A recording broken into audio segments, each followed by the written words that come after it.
Hey guys, Mr. Hanks here. Welcome to our final lesson in Unit 4, Chapter 3. We are rolling through only 3 more units to go after the completion of Unit 4, and one is only like 3 lessons long, even though it's nightmare difficulty, but still. Alright, so our objective for the day is to describe and compare government responses to the Great Depression and analyze their effectiveness. And the two we're going to look at today is, of course, the New Deal, Franklin Roosevelt's, versus the Share the Wealth, Huey P. Long's, respectively. But that comes with a few readings, too. So what was the Share the Wealth program? Just to kind of recap what that was. And we'll talk about that was Huey P. Long's approach to fixing Louisiana's situation and, being, in that situation being the Great Flood, government mismanagement of funds, Calvin Coolidge's lack of response to helping people. Because remember, Hoover inherited all those problems from Coolidge, and he presided over the Great Depression. Roosevelt inherited the Great Depression from Hoover, but fixed it in his first of 4 terms. So just kind of giving you like a little timeline right there. We have 2 rings for the day, the first New Deal and the second New Deal, broken up in that. So as you're reading the first New Deal, and I just want y'all to know, remember the alphabet agency chart, everything we looked at with that, because that was the basic breakdown of the first New Deal. I do have the reading, note-taking for that, and I do have 3 questions to go with that as well. So why did agriculture prices fall during the Great Depression? How did this impact American farmers, and which New Deal law was passed to help farmers? What did the National Recovery Act do, and how did the Securities and Exchange Commission, SEC, not the football SEC, not the college football, intend to prevent a repeat of the stock market crash of 1929? Remember, farmers produced more crops and livestock than they could sell, and because supply was higher than demand, remember I said that in the first video, agricultural prices collapsed.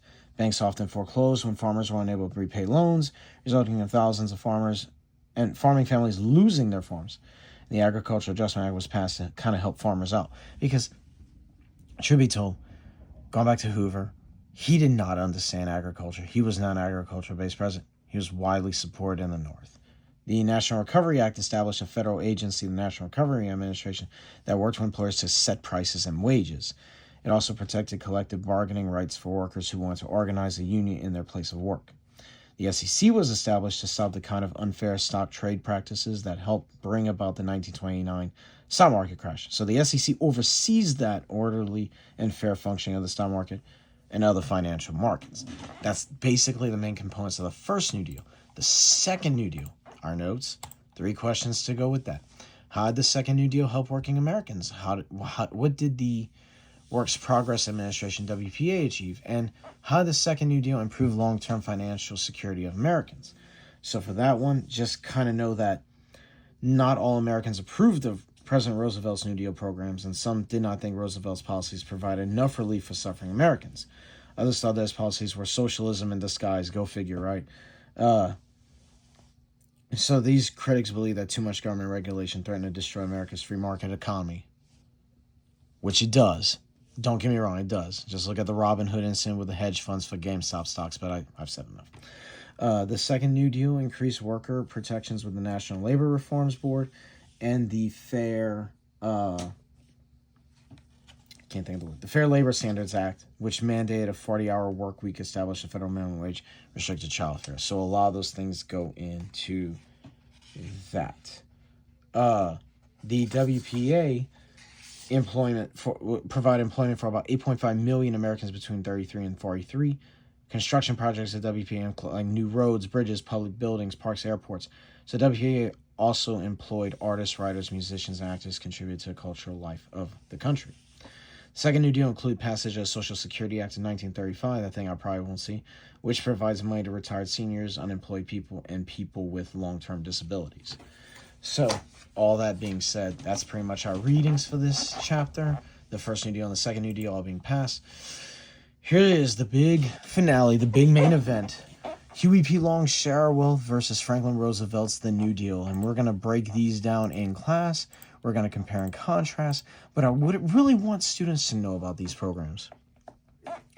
Where Huey Long and Franklin Roosevelt thought was federal government needed to get involved. Okay?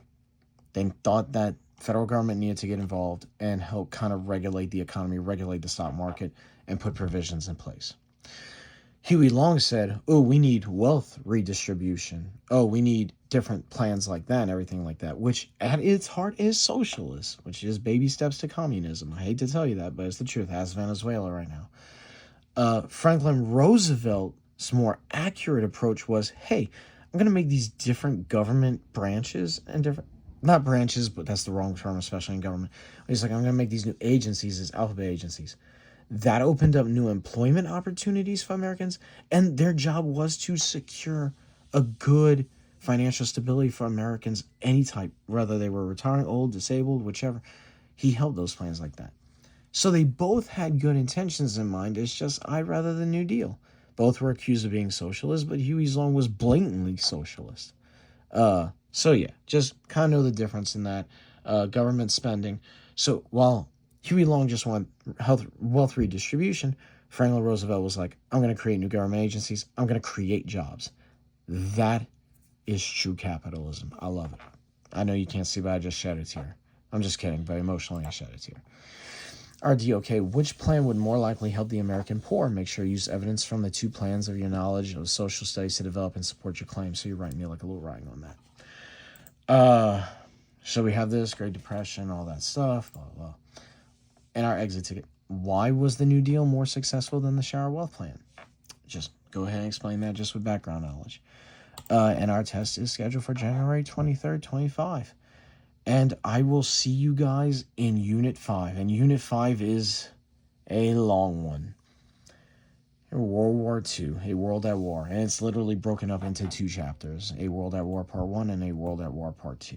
So get ready for that. This is what we've been training for. This is what I've been warning us about since the beginning of the year. So get ready. All right, guys. I know we're going to do good. Live the ARC away. Love yourselves. Love each other. See y'all in the next unit in the next video. Hanks out.